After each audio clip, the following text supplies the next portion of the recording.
Nezahualcóyotl, rey de Texcoco, fue el hombre más grande del México prehispánico.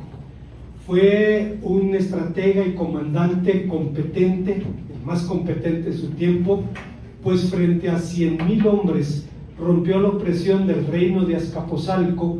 Fue un diplomático excepcional, arquitecto y urbanista adelantado a su tiempo, un poeta, un rey justo y sabio, y por si fuera poco, un monoteísta convencido que intuyó a Dios en medio de las tinieblas del paganismo.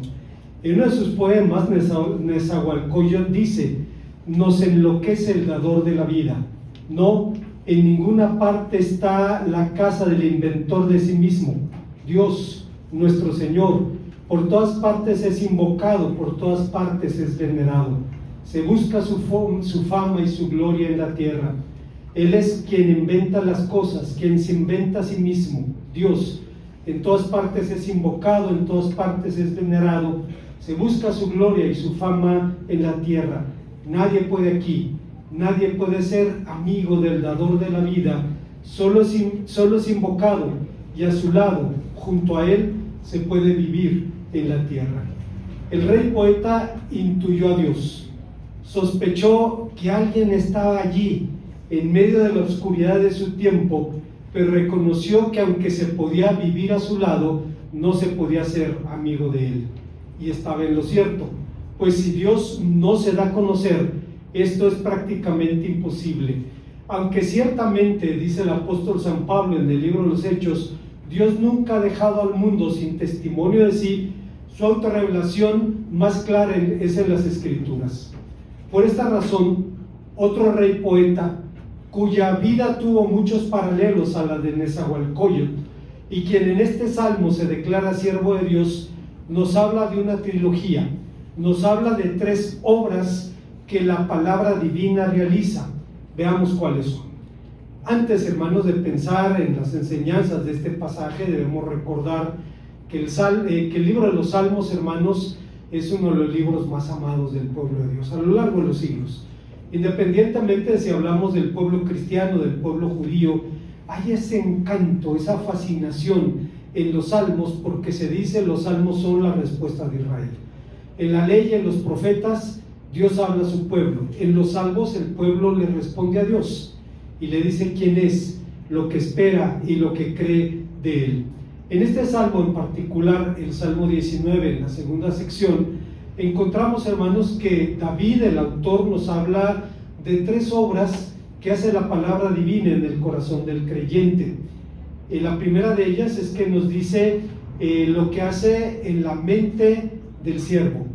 A la luz de la Biblia, la palabra es más que sonidos o símbolos, es poder. El profeta Isaías dice al respecto: así será mi palabra que sale de mi boca y no volverá vacía, sino que hará lo que yo quiero y será prosperada en aquello para lo cual la envié. Isaías capítulo 55, versículo 11. Lo que el profeta está diciendo es que la palabra de Dios no viene de manera infructuosa, no es comunicada de manera inútil, sino que siempre tiene como propósito producir aquello para lo cual Dios la envía. La palabra divina hace aquello para lo cual es enviada, por lo cual una convicción palpitaba en el corazón del salmista. Era la certidumbre de que por la palabra de nuestro Dios fueron hechos los cielos y la tierra, dice el Salmo 33, 6.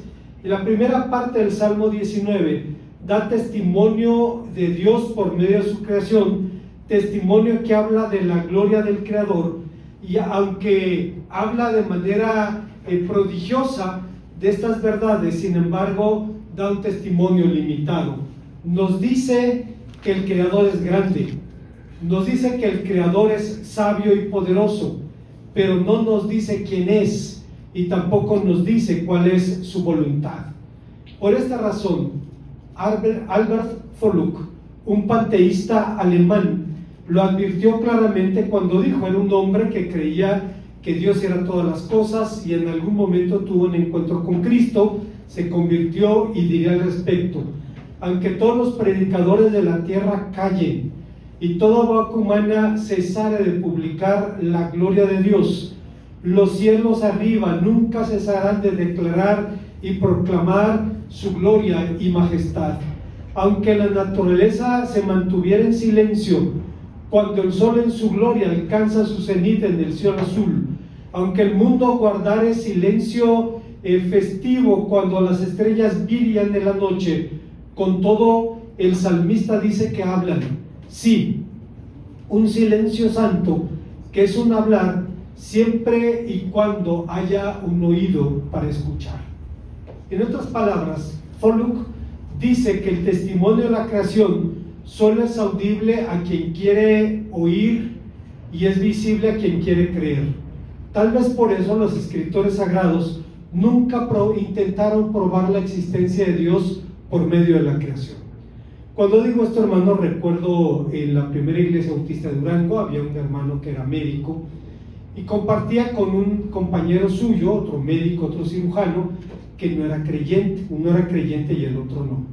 Y cuando hablaban de Dios y de su obra, el médico cristiano le decía: mira, ahí está el testimonio del poder de Dios. Nosotros suturamos los tejidos, pero Dios los une. Nosotros los cosemos, pero es Dios quien permite que la circulación se reactive y el cuerpo pueda recuperarse. Y el otro le decía: no, es que el ser humano es el ser mejor evolucionado. Si hay una explicación, es la evolución. Y por eso decía Tholuck, aunque hay un testimonio allí, es un testimonio audible para el que quiere oír y visible para el que quiere ver. Bueno, los hombres de la Biblia nunca probaron o intentaron probar la existencia de Dios por medio de la creación.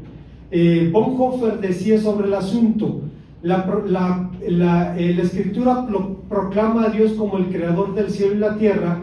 Muchos salmos nos llaman a traer a Dios honor, alabanza, acción de gracias, y sin embargo no hay un solo salmo que hable únicamente de la creación. Siempre es el Dios que se ha autorrevelado en la palabra quien debe ser reconocido como el creador del mundo, porque Dios nos ha hablado, porque su nombre nos ha sido revelado. Podemos creer en Él como creador, de lo contrario no podríamos conocerlo. Pero empezando nuestra valoración con este texto, sin un saludo previo, sin una introducción, sin más preámbulos, el versículo 7 dice de manera contundente: la ley del Señor es perfecta. Hace lo que el relato de la creación principia de manera abrupta, de la forma como alguien dijo, con una profunda simplicidad, abre de un golpe y nos confronta con un anuncio totalmente provisto y sin adornos. Si usted recuerda, normalmente en la literatura infantil, o por ejemplo en las obras de Tolkien o de C.S. Lewis, siempre hay alguna fórmula de introducción. Tolkien dice que había en un lugar un agujero en la tierra, y a partir de esa declaración se desarrolla la saga del Señor de los Anillos. Pero en la Biblia no hay una fórmula de introducción. De manera abrupta, sin pedir permiso, sin pedir autorización, la palabra de Dios proclama: en el principio creó Dios los cielos y la tierra. No necesita la autorización de nadie o la buena voluntad de alguien introduciéndolo a su pensamiento. Lamentablemente para algunos cristianos, sin embargo, la sola mención de la palabra ley enciende un foco rojo.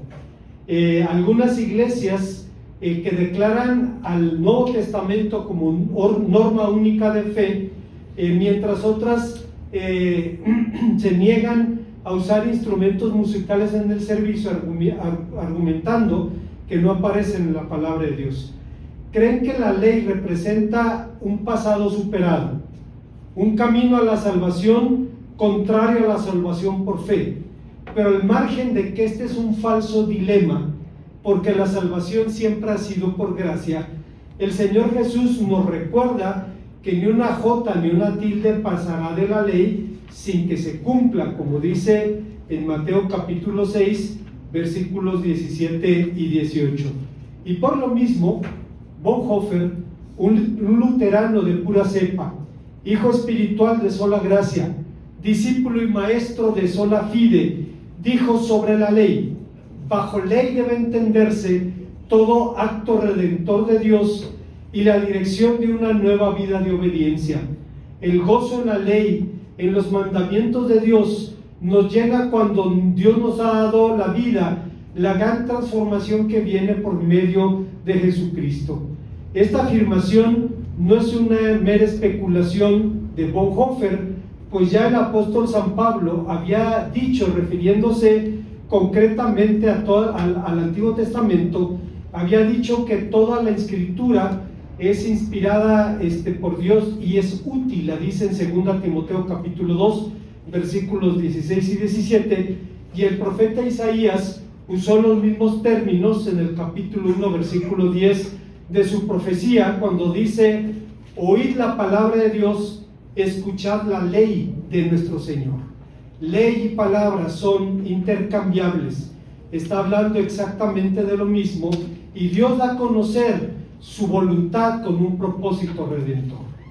Pero a pesar de su hermosura y su exactitud casi paulina, algunos expertos afirman que el Salmo 19 pertenece a dos plumas diferentes.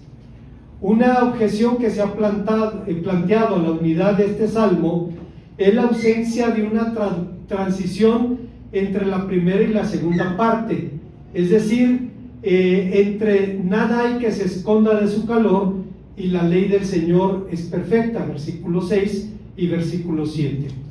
Pero creo que dicha transición existe. En la primera parte se utiliza el nombre Dios, el nombre hebreo El. En la segunda parte se usa el nombre Adonai, el nombre impronunciable de Dios. La primera parte, la naturaleza nos habla de Dios. En la segunda parte, la ley nos habla del Dios del pacto y utiliza su nombre inefable. C.S. Lewis dijo sobre la singularidad de esta porción: la mayoría de los lectores recordarán su estructura: 6 versículos sobre la naturaleza, 5 sobre la ley, 4 sobre la oración personal. Sus palabras no proporcionan ninguna conexión lógica entre el primero y segundo mandamiento, de manera que su técnica se parece más a la poesía moderna. Pero volviendo a nuestro texto, el salmista principia afirmando que la ley del Señor es perfecta, y lo dice obviamente porque Dios, su autor, es perfecto. A diferencia del hombre, que puede decir una cosa y hacer lo contrario, Dios no puede contradecirse. En 2 Timoteo capítulo 2 versículo 13, el apóstol San Pablo nos recuerda que Dios no puede entrar en contradicción, no puede negarse a él mismo. Si las palabras son el espejo del alma del hombre, las escrituras son el espejo de las perfecciones de Dios. Los atributos de la palabra divina son los atributos de su autor. Por tanto, jamás podremos acusar al salmista de bibliolatría, es decir, de idolatría de las escrituras, como algunos se han atrevido a hacer, basados en este salmo y sobre todo en el Salmo 119. El salmista jamás idolatró la ley. La ley es del Señor, el testimonio es del Señor, el precepto es del Señor, los mandamientos son del Señor, los juicios son del Señor. 6 menciones del nombre inefable solamente en 3 versículos. El autor no utiliza meros sinónimos para engalanar su obra. Cada palabra usada, cada afirmación derramada y su respectivo efecto son realidades que afirman la convicción que sostiene al salmista. Y por eso Matthew Henry, un puritano que vivía hace 300 años, decía: la ley del Señor es perfecta, perfectamente libre de toda corrupción, perfectamente llena de toda bendición. Nada se le puede añadir, nada se le debe quitar. Sirve para restaurar o animar, para convertir el alma, para hacer volver al hombre en sí, para volverlo a Dios y al deber. El testimonio del Señor es fiel, es fiable y seguro, duradero, fundamento indestructible de consuelos y base segura de esperanzas duraderas. Incluso al sencillo, al hombre analfabeto, con tal que esté consciente de su propia simpleza y esté dispuesto a dejarse enseñar, le podrá hacer sabio. Los mandamientos del Señor son rectos, exactamente acordes con las normas divinas del bien y del mal. Porque son rectos, su obediencia alegra nuestro corazón. El precepto del Señor es puro como la luz, sin mezcla de tinieblas. Lo que Dios prescribe nos dirige el camino del deber, alumbrando a nuestros ojos. El temor del Señor es limpio. El respeto confiado con el que la palabra de Dios nutre a los hijos es limpio, puro, incorruptible, emana de la voluntad de Dios para que el hombre limpie con él su camino. Los juicios del Señor son verdad, pues lo que Dios quiere se ajusta siempre a su voluntad. En otras palabras, lo que Matthew Henry estaba haciendo era diciendo que todas estas ideas, todos estos conceptos emanan y giran en torno de Dios y no en torno de la Biblia como algo aparte o independiente de nuestro Dios. La ley es del Señor, los preceptos son del Señor, los mandamientos son del Señor, el temor es del Señor, y a final de cuentas se da a conocer para normar de esa manera nuestra vida. ¿Qué hace concretamente la palabra divina en la mente del hombre? Produce una convicción por la cual debe vivir. Pablo dice: del oír viene la fe, y del oír por la palabra de nuestro Dios. Hay una segunda enseñanza en este pasaje. El texto nos dice que la palabra del Señor, lo que la palabra del Señor hace en el corazón del siervo. Hablando sobre su propia palabra, Dios dijo por medio del profeta Isaías: porque como desciende de los cielos la lluvia y la nieve, y no vuelven allá, sino que riegan la tierra y la hacen germinar y producir, y da semilla al que siembra y pan al que come, así será mi palabra que sale de mi boca, no volverá a mí vacía, sino que hará todo aquello para la cual la envié. La palabra de Dios es fructífera porque produce cuando menos dos efectos en el alma redimida: produce deseo y produce deleite. Un verdadero círculo virtuoso, pues cuanto más nos deleitamos en la palabra de Dios, más la deseamos. Guardando el sentido de proporción, lo deseable de la palabra de Dios es comparable a la codicia del avaro. Siempre quiere más, le genera un deseo insaciable. Deseable es el mismo término que se usa ya en Génesis 2:9, donde se habla del árbol que era delicioso a la vista y bueno para comer. Deseable a la vista y bueno para comer en Génesis equivalen a deseable y dulce en el Salmo 19. Pero ¿en qué sentido la palabra de Dios es más deseable que el oro?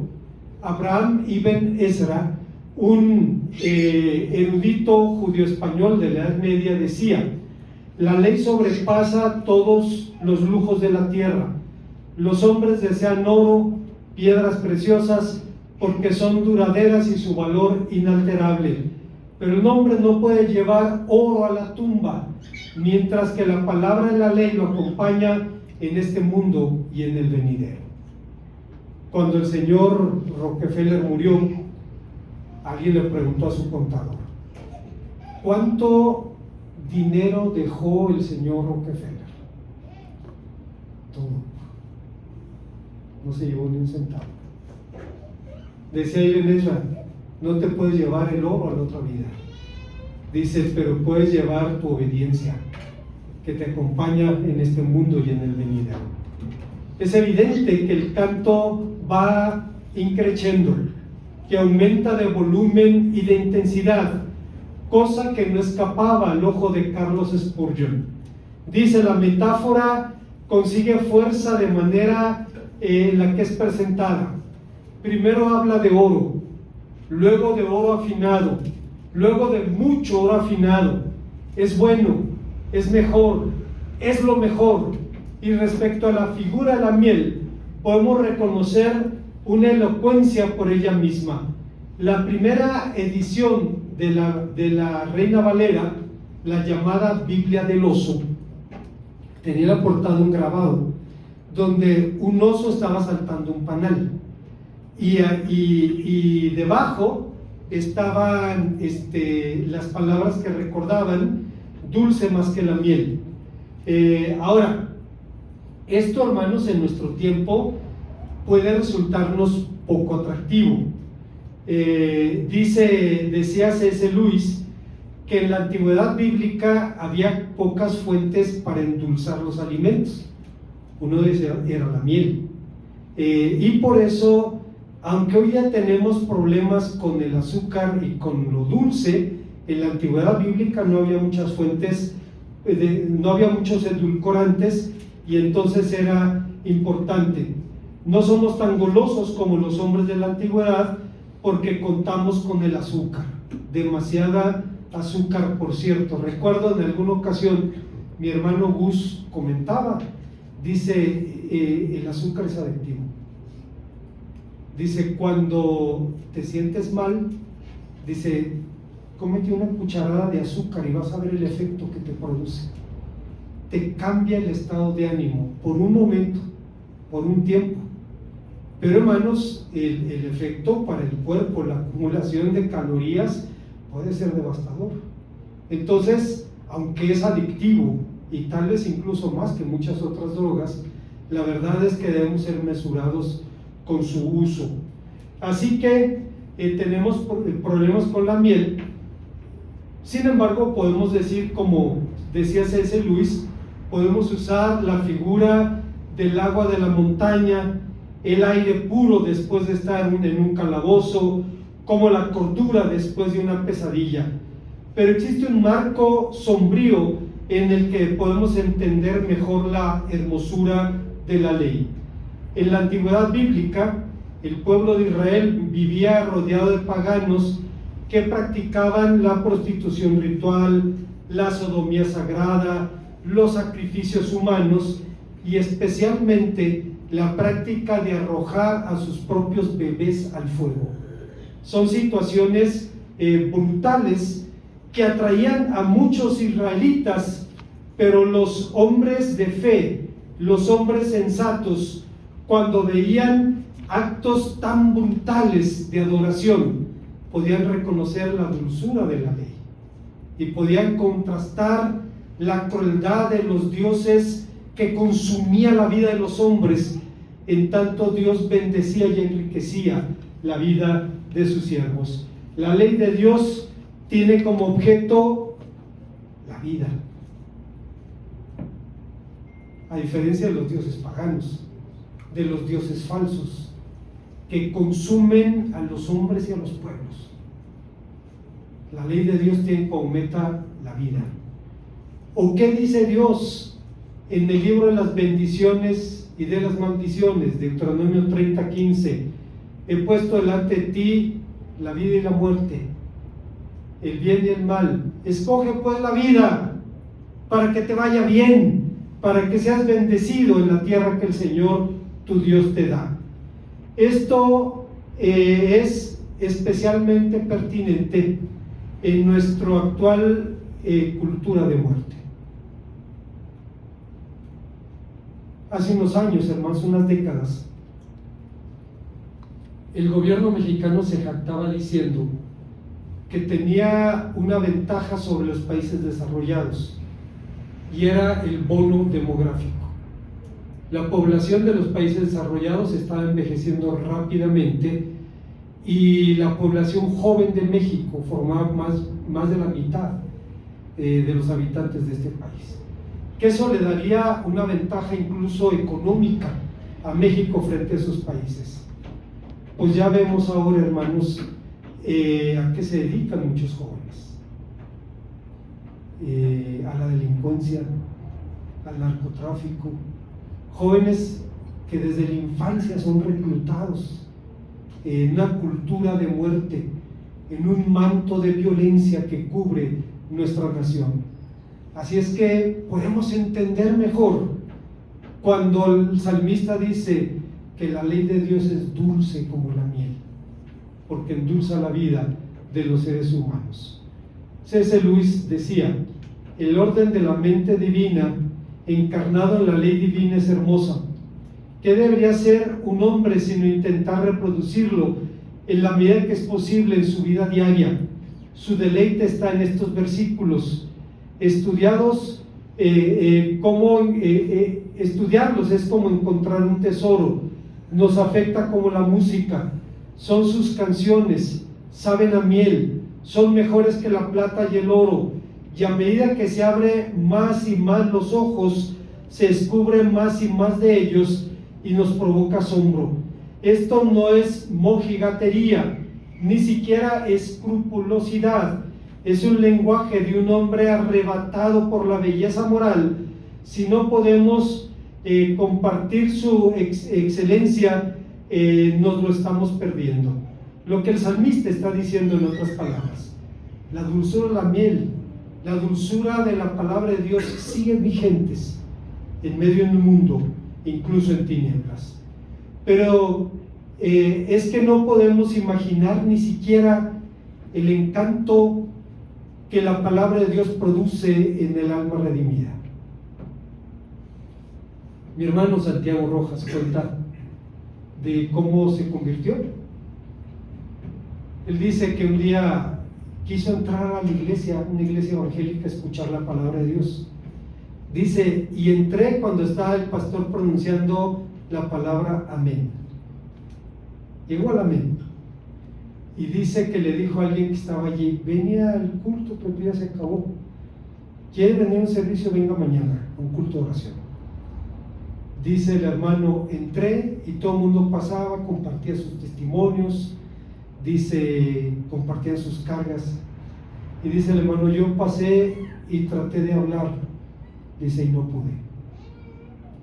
Estuve llorando toda la mañana. Se traía cosas en su corazón y estuvo llorando por horas. Dice, aunque es una iglesia que no pone mucho énfasis en el nuevo nacimiento, dice mi hermano Santiago: yo creo que ese día Cristo entró en mi corazón, porque fue un antes y un después, fue un punto de inflexión, fue un cambio de rumbo.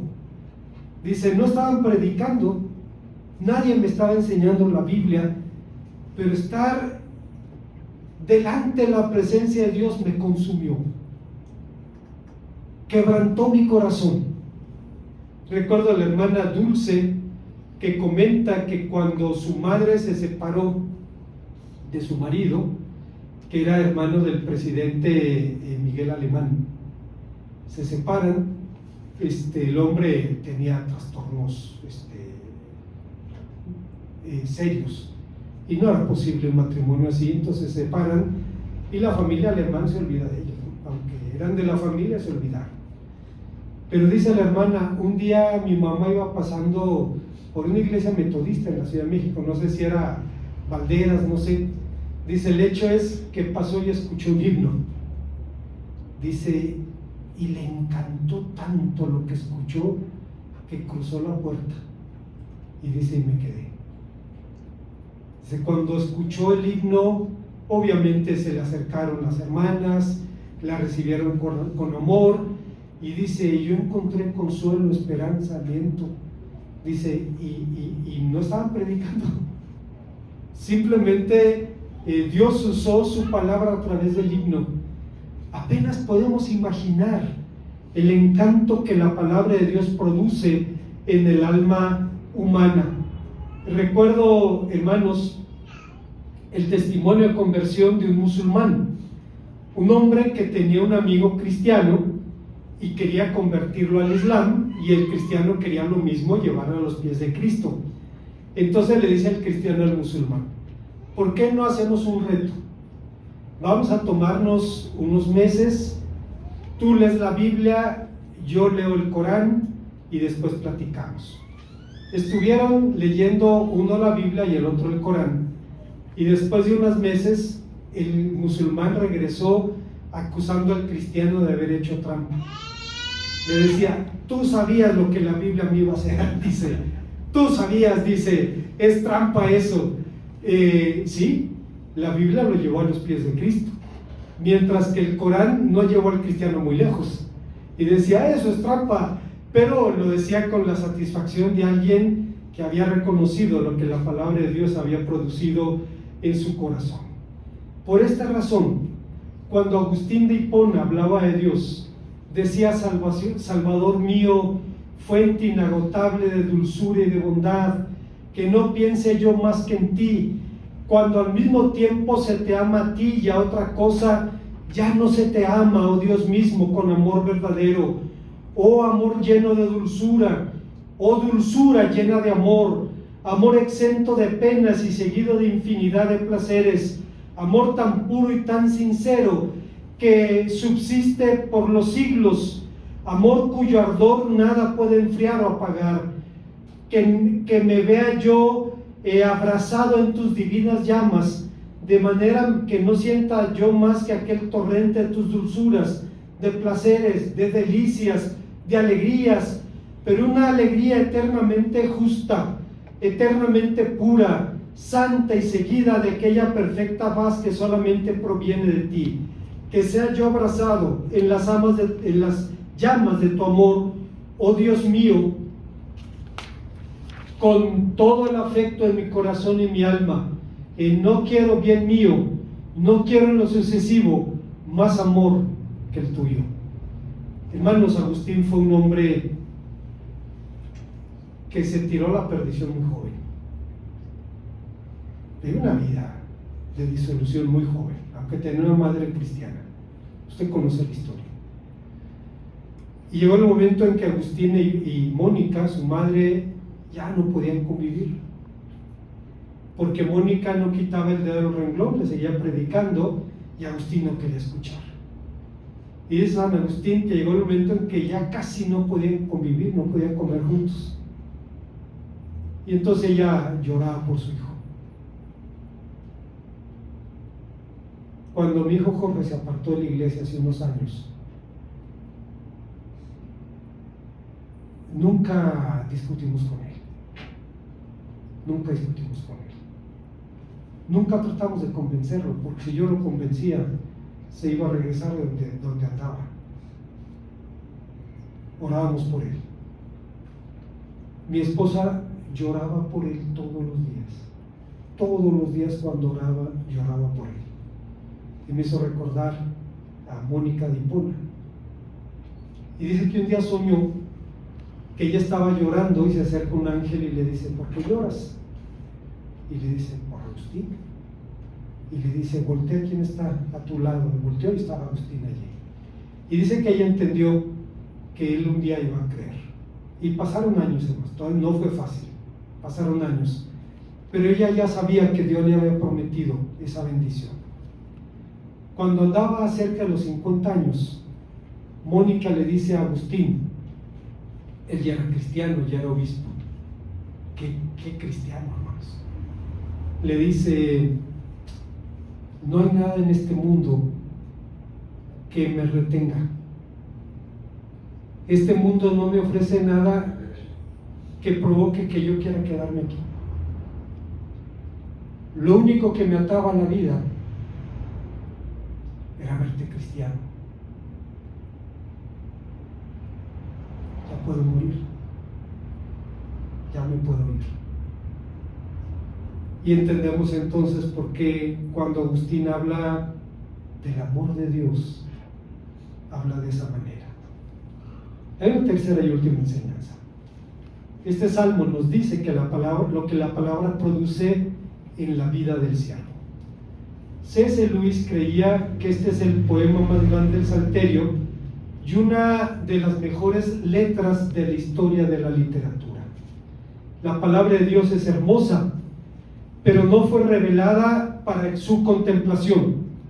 Su propósito no es ni el placer ni la fascinación, aunque ciertamente nos fascina y nos deleita con su encanto, este no es su fin último.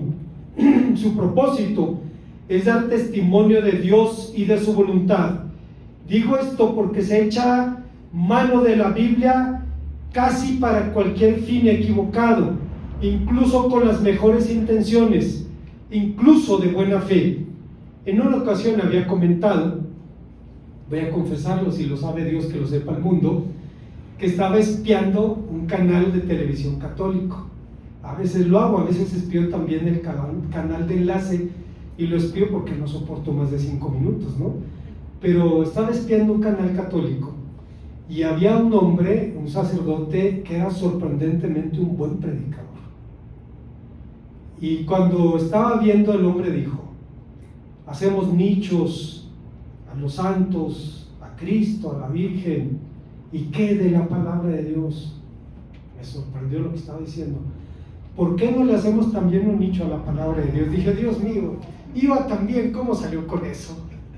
¿Cómo sales con eso? O sea, no es posible. Yo pensaba que iba a hablar del poder, de la autoridad, de la enseñanza de la Biblia, y finalmente salió con eso. Habíamos empezado bien, hombre, ¿cómo fue posible que terminara con eso? Pero también, hermanos, también en nuestro mundo evangélico hay quien utiliza la Biblia para todo tipo de prácticas y opiniones que podemos llamar singulares. Hay quien usa la Biblia, sobre todo los salmos, como una tableta de Prozac o una píldora de azepam. Martin Lloyd Jones, a quien sus amigos le llamaban el doctor, porque lo era un médico, decía: hay muchas personas que usan los salmos como drogas. Dicen que en el tiempo de ansiedad o perplejidad encuentran que es bueno leer uno o varios de ellos. Dicen: encuentras tanta paz, su lenguaje es tan dulce, lees el Señor es mi pastor y nada te faltará, y tiene un efecto psicológico sobre uno y se pone uno en un agradable estado mental y de paz del corazón, de manera que te quedas dormido sin darte cuenta. Es un buen tratamiento psicológico, dicen algunas personas. Parte de lo que dicen esas personas es cierto. O sea, sí produce eso, pero no es su fin. No es un remedio, no es una práctica de medicina alternativa. Su propósito es diferente. Como hemos dicho, el propósito de la Escritura es revelar la voluntad de Dios, que debe encarnarse necesariamente en una forma de vida. El que escucha la palabra de Dios pero no la pone en práctica es como el que mira su cara en el espejo y en cuanto se va se olvida de cómo era. Pero el que pone su atención en la ley perfecta, la de la libertad, y sigue en ella sin olvidar lo que ha oído y hace lo que ella dice, será dichoso en lo que hace, dice Santiago en su carta, en el capítulo 1, versículos 23 al 25. Martin Lloyd Jones dice que la doctrina y la vida son combustible y fuego, no agua y aceite. La incendiaria combinación de precisión doctrinal y el poder de la experiencia crean una explosión llamada vida cristiana. La vida cristiana es doctrina en llamas. Debo decir, hermanos, lo he dicho en otras ocasiones, que tuve la bendición de conocer el Evangelio en una iglesia donde un componente importante de los miembros venía de las Asambleas de Dios. Con lo mejor de mis amados hermanos pentecostales, su celo por la oración, por el testimonio, por la alabanza, el amor por sus pastores. Otro grupo eran bautistas de cepa, con sus buenas cosas, su precisión doctrinal, su celo por la sana doctrina, etc. Y produjo una combinación fabulosa. Gente celosa de la doctrina, pero también de la oración, del evangelismo, del amor a los hermanos, etc. Fue una iglesia a la que Dios usó para alcanzarme y alcanzar a muchas personas Y tenía razón Martin Lloyd Jones cuando decía, doctrina y vida son combustible y fuego, no agua y aceite. La incendiaria combinación de precisión doctrinal y el poder de la experiencia crean una explosión llamada vida cristiana. La vida cristiana es doctrina en llamas. Pero regresando a nuestro texto, a partir del versículo 11, el salmista adquiere un tono intimista. Habla en primera persona. El autor dice, tu siervo, es decir, el propio autor, dice, líbrame de los errores que me son ocultos, preserva a tu siervo de las soberbias, que esté limpio de grande rebelión. La partícula también, que Reina Valera 60 traduce como además, introduce ahora una paradoja inesperada. La ley es perfecta, pero yo no. La ley ilumina, pero hay muchas cosas que me son ocultas. Aprecio y saboreo la ley, pero no logro cumplirla. Tal vez por eso el autor se dirige a Dios usando el humilde título tu siervo, rindiéndose a la autoridad divina y rindiéndole de esa manera reconocimiento. Pero en medio de estas cosas el salmista advierte un peligro latente, la amenaza de la soberbia. La soberbia, hermanos, es algo tan sutil que trata de acompañarnos a tocar las puertas del cielo. Es lo que pasó en la parábola del fariseo y el publicano. El publicano se golpea el pecho, no levantaba los ojos y decía, sé propicio a mí que soy pecador. El fariseo se puso en pie, abrió los brazos y le dijo a Dios, gracias te doy, Señor, porque no soy como estos. Yo asisto a la sinagoga, diezmo, participo, sirvo. Hermanos, estaba diciéndole a Dios cuán bueno y recto era Él. Si recordamos bien, el pecado no empezó en la tierra, empezó en el cielo, en una gran rebelión, en un acto de soberbia, de desafío a Dios y a su autoridad. Soberbia cifra la arrogancia, insolencia, presunción, que en el antiguo Israel era causa de pena capital. El hombre que proclamare con soberbia, no obedeciendo al sacerdote, procedía con soberbia, no obedeciendo al sacerdote que está para ministrar ahí delante del Señor tu Dios, o al juez, el tal morirá y quitarás el mal en medio de Israel. La Biblia, hermanos, en el Antiguo Testamento nos habla de pecados de mano levantada, donde Dios dice no y el hombre dice sí, y levanta su mano contra él. Y esto obviamente es producto de la soberbia, de aquella antigua intención de la que habla Génesis 3:5, cuando la serpiente le dice a la mujer, sabe Dios que el día que comieres de este árbol seréis como dioses, sabiendo el bien y el mal. Y hermanos, la mujer vio el árbol con otros ojos ahora, y heredamos esa actitud. Pretendemos ser como dioses. Por eso, hermanos, me sorprende lo que Malcolm Muggeridge, un intelectual británico, un académico, dijo. Fíjense usted, un académico, un profesor universitario. La educación, el gran abracadabra y fraude de todos los tiempos, pretende prepararnos para vivir y prescribe como panacea universal de todos los males, desde la prevención de la delincuencia juvenil hasta el envejecimiento prematuro. En su mayor parte solo sirve para incrementar la estupidez, inflar la arrogancia, provocar la incredulidad y dejar a los que le están sujetos a merced de los lavacerebros que tiene la prensa, el radio y la televisión a su disposición. Era un académico, era un hombre instruido, pero hablaba contra la presunción, no contra la educación. Hablaba contra la ignorancia, porque la ignorancia, y especialmente la ignorancia optativa, no es ninguna virtud.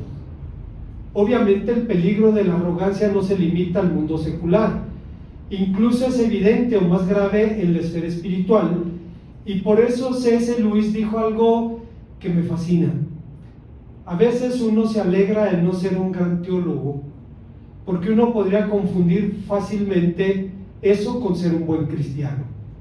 En comparación, la tentación a la que está expuesto un gran filólogo o un químico son triviales cuando el tema es sagrado, y el hombre orgulloso e inteligente puede pensar que los ajenos no solo son inferiores a él en capacidad, sino que a los ojos de Dios son, como lo dijo aquel sacerdote, esta chusma inexperta en la ley es maldita. Y a medida que aumenta este orgullo, el estudio que confunde el privilegio se vuelve cada vez más complicado. La Biblia de prohibiciones aumenta hasta pensar, hasta no pasar un solo día sin un pecado, o convertir la vida en un baile de pasos elaborados en donde el hombre trata de lograr su justicia propia. ¿Saben, hermanos? En nuestro mundo cristiano esto ocurre. Hay personas que son reconocidas como buenos cantantes, pero creen que su éxito como cantantes se transfiere a la esfera pastoral o a la esfera teológica. Es buen cantante, pero ahora enseña teología, y cuando uno ve las aberraciones que está diciendo, uno se pregunta, ¿por qué no sigues cantando? ¿Por qué no te dedicas a eso?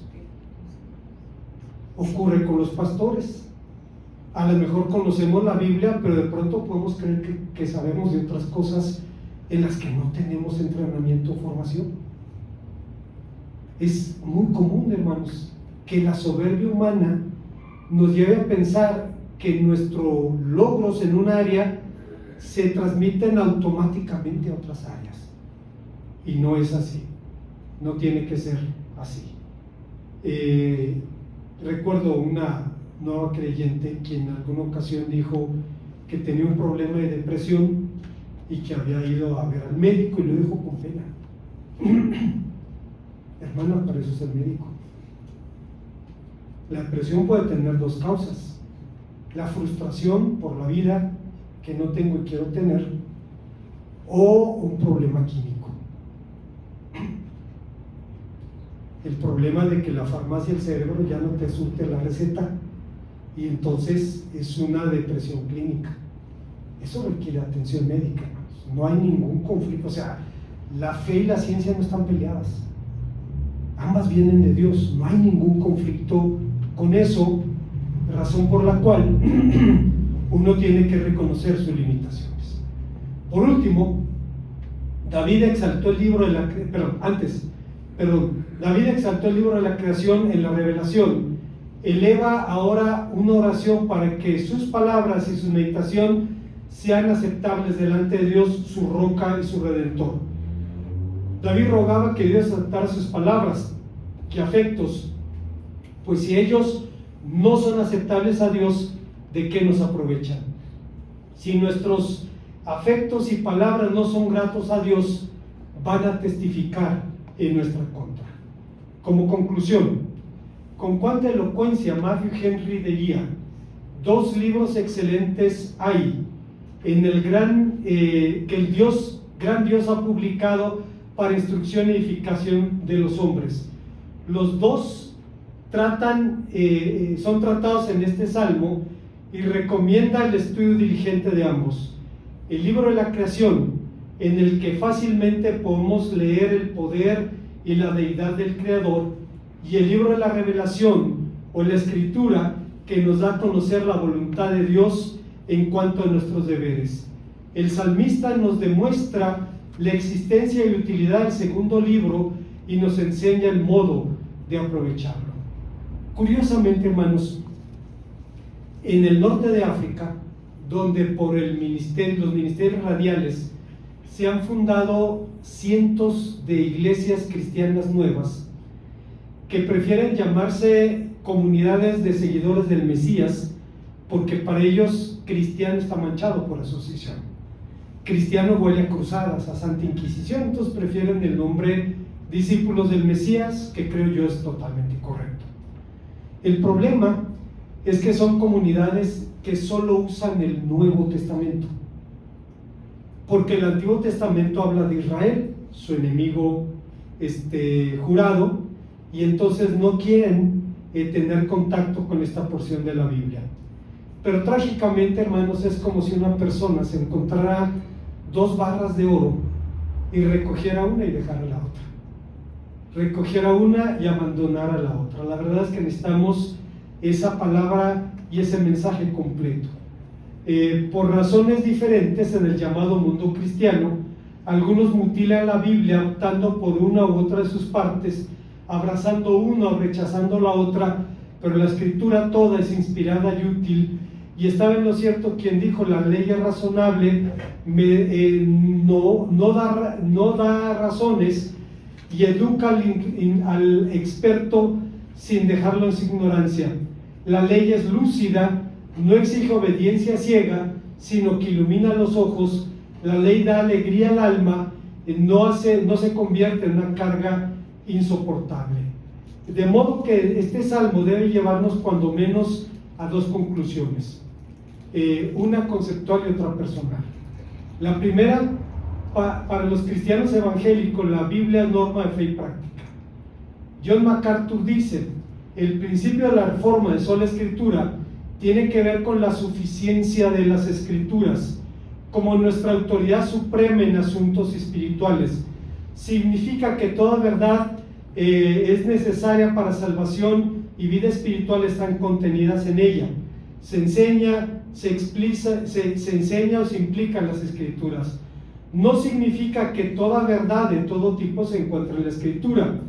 En la Biblia no encontramos nada sobre el ADN, la microbiología, las reglas de la gramática china o la astronáutica, pero en el terreno de la fe, la escritura es la palabra más segura, por encima de cualquier autoridad o certeza.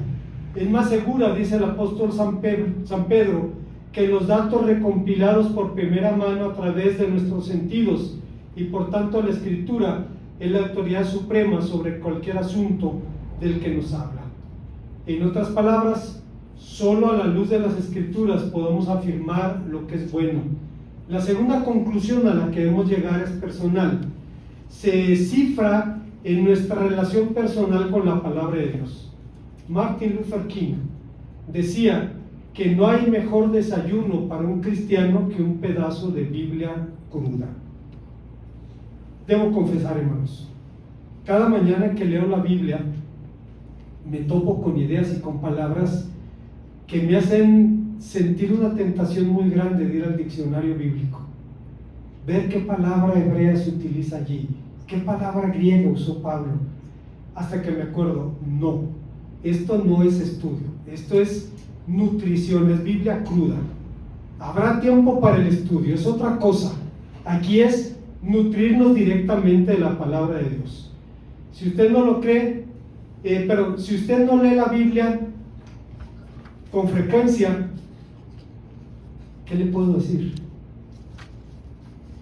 Voy a ser positivo. Lo voy a felicitar. Lo voy a felicitar porque el día que usted lea la Biblia va a encontrar un tesoro escondido que Dios tiene revelado allí para usted y para mí. Así es que debemos alimentarnos directamente de la Biblia. Debemos leámosla para ser sabios, creámosla para ser salvos, practiquémosla para ser justos. Contiene la luz para dirigirnos, aliento para sustentarnos, consuelo para alentarnos.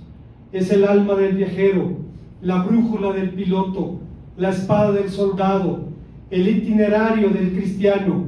Aquí se restablecen el paraíso, los cielos abiertos y las puertas del infierno son reveladas. Cristo es su gran tema, nuestro bien es su diseño y la gloria de Dios su fin. Leámosla lentamente, frecuentemente, en oración. Es una mina de riqueza, un paraíso de gloria, un río de placer. Recompensa la labor más grande y condenará a los que desprecian su contenido sagrado. Es el libro de los libros, es el libro de Dios, la revelación de Dios a la humanidad. Una vez más, hermanos, seguramente C.S. Lewis está en lo correcto y era un hombre de letras. Cuando dice el Salmo 19 es el poema más grande de la Biblia y uno de los poemas más grandes de la historia de la humanidad. Hay quien dice, lo escribieron dos autores diferentes, porque uno habla de Dios y otro habla del Señor. Uno habla de la creación y otro habla de la ley. No, lo escribió un solo autor y es Dios, y usó una sola pluma para revelar lo que posteriormente el Nuevo Testamento nos hablará con mayor claridad. Nos habla, hermanos, del valor que la palabra de Dios tiene para usted y para mí. Oremos a nuestro Dios. Gracias, Padre, te damos porque nos permites meditar en tu palabra y al hacerlo, Señor, darte las gracias porque con ella nos nutres, nos muestras la senda de la vida y nos hablas de tu Hijo amado. Te bendecimos por esto, en Cristo Jesús.